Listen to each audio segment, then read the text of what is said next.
Deixa eu tirar logo daqui. Você já dirige, é? Ela dirige. Deixa eu olhar. Olha. Até que o carro é dos bons, hein? É isso aí. Quem não tem o que comer, menino, a gente olha assim, venceu.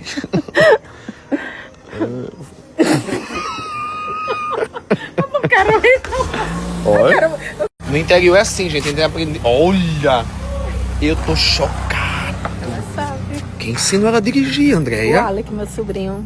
Mas só que é só assim. Ela não sai não só, entendeu, amigos? Ela só tem 13, mas diga aí, 13 anos. E a moto já vai treinar amanhã, viu? Mas no interior a gente aprende a dirigir quando tem, né? Quem ensina.